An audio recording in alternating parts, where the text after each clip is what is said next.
A cloud of tear gas enveloped residents and Chicago police officers just after 12:35 this afternoon, the culmination of a tense 2-hour standoff. And that's why I'm doing everything in my power to defend the people of this city and to lead a resistance that, quite frankly, is desperately needed to protect our democracy. The tables will turn someday. These people should recognize that maybe they're not going to get prosecuted today, although we're looking at doing that, but they may get prosecuted after the Trump administration for the things that they did because the statute of limitations won't have run. And we're back, y'all. Thank you for watching today. Go ahead and hit that like button, my people. You know that helps us out a ton. And of course, it helps you because it helps us keep bringing you these stories every day. Now, y'all, you're looking at your screen and you're like, what am I looking at? Well, what you're looking at is what went down in Chicago today, y'all. All HE double hockey stick broke loose. All HE double hockey stick broke loose in Chicago today, and we're going to cover that. Apparently, ICE went to detain somebody, or they were doing their rounds, and somebody rammed into them, or some kind of crash happened, and they were confronted by a mass of people, up to 100 people, maybe more. And yeah, as you can see, HE double hockey stick was unleashed on this neighborhood in Chicago. And this is coming in the wake of the governor of Illinois, Pritzker, saying that, y'all, now get this. Pritzker he's a presidential hopeful. OK, everybody knows this. Pritzker may want to run for president in 2028.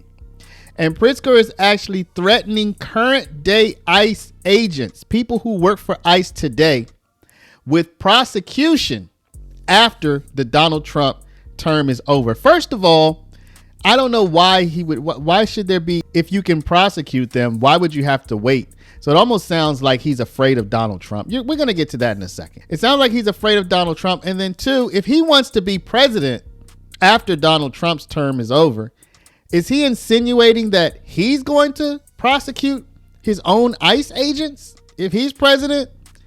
There's a lot of questions we need to answer here. But first, y'all, let's start off with what happened today when all HE double hockey stick broke loose. I am going to bring to you the news report, but I'm also going to intersplice that with some footage because this news report, for some reason, did not include enough footage. But that's what you have me here for, y'all. Let's go ahead and hop into it. But before we do, y'all, we have a new webpage for my people out there who are like, yo, I have money, but I don't want to give it away to the people who are trying to take it. How can I protect my retirement? Y'all, gold. How many times do I have to tell you? Gold has been man's longest monetary best friend for 5,000 years. I mean, what else are you looking for? Go to our webpage. Go to the new webpage, Paralegold. PARALEGOLD.com. Get the information on how to protect your retirement. And you can call 844-651-8334 and speak to our partners at Augusta Precious Metals. Now let's go ahead and hop into this content. Rob, we arrived on site right around noon today. By then, there was already a tense standoff between a huge crowd of residents on one side and Border Patrol agents on the other. And this was all kicked off by an accident that had happened a while earlier, right at this intersection of 105th Street and Avenue N. And all of this after what appears to have been an at least half-an-hour chase around the neighborhood. A cloud of tear gas enveloped residents and Chicago police officers just after 12:35 this afternoon, the culmination of a tense 2-hour standoff between dozens of immigration enforcement agents and people in the neighborhood. The impasse began shortly after Border Patrol agents riding in this white Expedition crashed into a red SUV. Surveillance video shows they had been chasing the red vehicle in circles around the neighborhood for around 30 minutes before the accident happened, right at the corner of Avenue N and 105th Street. So I went outside and I just see like all of ice on the floor, like with the guy.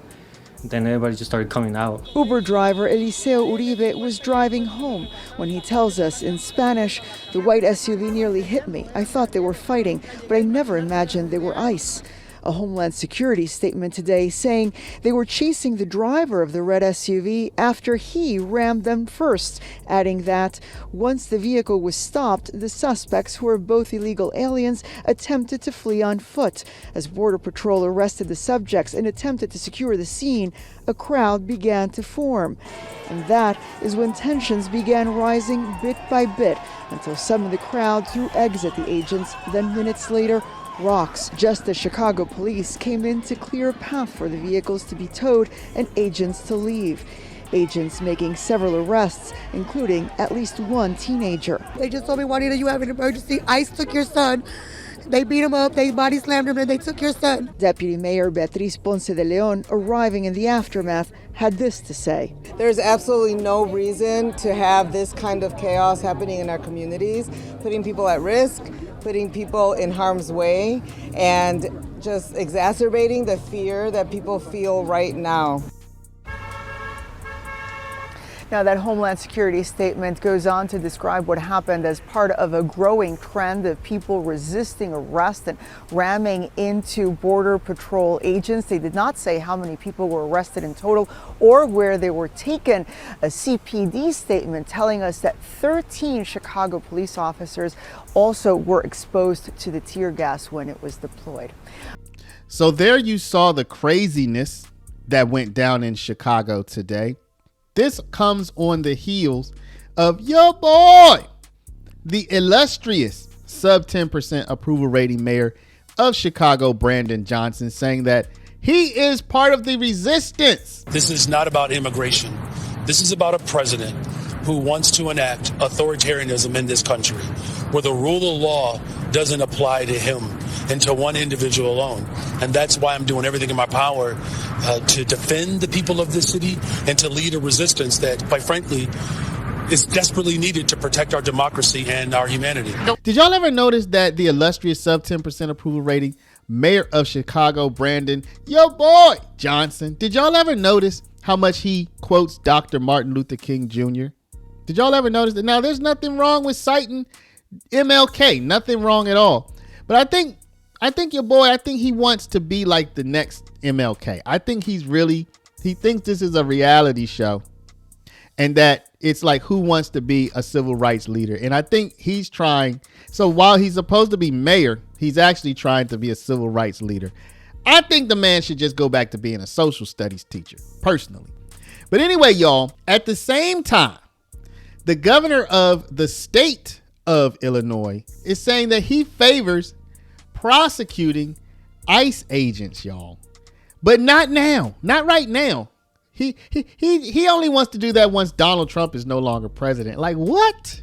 Governor J.B. Pritzker is speaking out tonight about the federal immigration raids over the past few days. The governor sitting down for a wide-ranging one-on-one with our political reporter, Paris Schutz. He has the latest. Governor Pritzker says recent cell phone video of ICE interactions underscores his claims that the agency is acting illegally with the intent to cause mayhem in Chicago. The tables will turn someday. These people should recognize that maybe they're not going to get prosecuted today, although we're looking at doing that, but they may get prosecuted after the Trump administration for the things that they did because the statute of limitations won't have run. Now, let me be clear. If he thinks that ICE agents should be prosecuted, I'm not advocating for that at all. I mean, if they commit crimes, everybody who commits a crime should be held accountable. But if he thinks ICE agents should be prosecuted, why does he need to wait? Is he afraid of something? And again, as I said previously, he wants to be president next. That's what everybody is saying. So would he be president and prosecuting his own ICE force? There's a lot of questions there, y'all. Pritzker insinuates that the Illinois Attorney General and local states' attorneys might be investigating some of DHS's purported wrongdoing. We're just talking to the state's attorneys and to the Attorney General of the state of Illinois about how they can go at this, because what we really want is to make sure that they follow the law. So if you haven't noticed, y'all, if you've been living under a rock, you haven't been living under a rock, have you, people? Of course you haven't, because you've been watching my program every day. Stay here, y'all. Stay with me. I'm going to guide you through. Okay.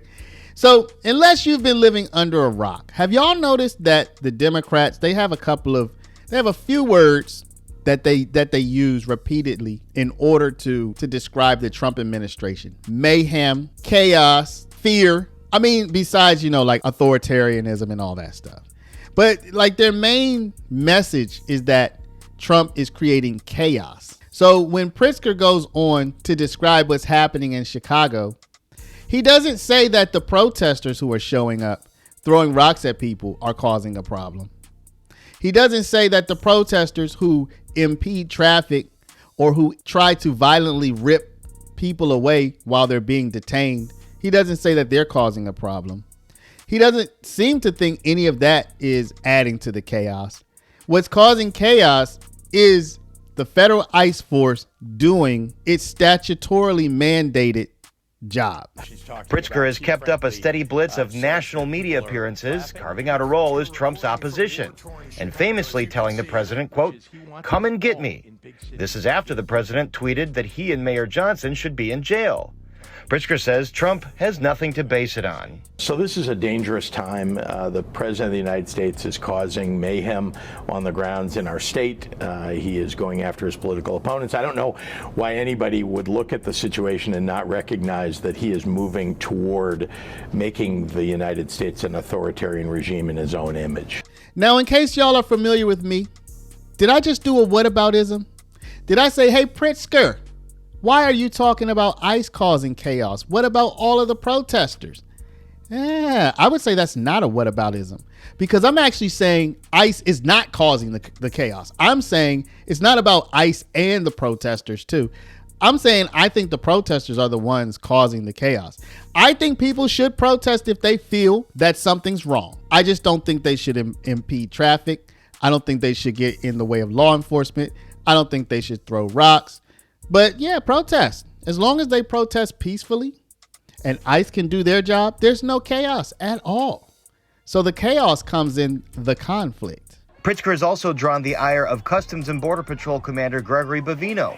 Bovino says Pritzker is contributing to an elevated threat environment against federal agents, calling them things like, quote, jackbooted thugs. But Pritzker says if the shoe fits, this is a guy who is instructing his people to fire gas pellets at people who are just expressing peacefully their First Amendment rights. You're allowed to yell things and hold a sign and protest. That is a fundamental right in the United States. And yet they fire tear gas, they fire rubber bullets at people. You saw the video probably of the pastor who got hit in the head and who was actually hit multiple times with those gas pellets. I mean, this is Gregory Bovino's orders that they're following. So he just has no credibility at all. So y'all, one thing that I could not have predicted when Donald Trump got reelected was that this ICE thing was going to be a thing. Totally out of left field for me. But now we're seeing y'all, all HE double hockey stick has already broken loose. And that's before ICE really gets to implement all of the money that the big, beautiful bill is giving to them. The forces are going to grow. Their sophistication is going to grow. Their funding is through the roof. They're going to have more equipment. Y'all buckle up, buttercup, because things are going to get quite interesting. So let's deal with the question for today. What do you think about Pritzker saying that he may make an attempt or actually go forward with prosecuting ICE agents? And as a follow-up, why after Trump's term? Why is he saying that? If he's the governor of the state and he says there are crimes, why wouldn't they just do it now? What's he scared of? Y'all let me know down in the comments, but before you do, please hit the share button, share this video out over email, text message, WhatsApp, Facebook, Snapchat, Instagram, all of your favorite social mediums. Yeah, I said mediums. I didn't say media because I do things my way. And if you're not a subscriber, please do subscribe. To my people with retirement, go down, click the link, the first link in the description, Paralegold, PARALEGOLD.com. Get the information on how to protect your retirement from the upsies, downsies, the roundsies, and the Pritzker crownsies. All right, I just made that up. And you can speak to my people, my partners at Augusta Precious Metals at 844-651-8334. Thank y'all for watching. Love y'all, and we'll see you back in the next one.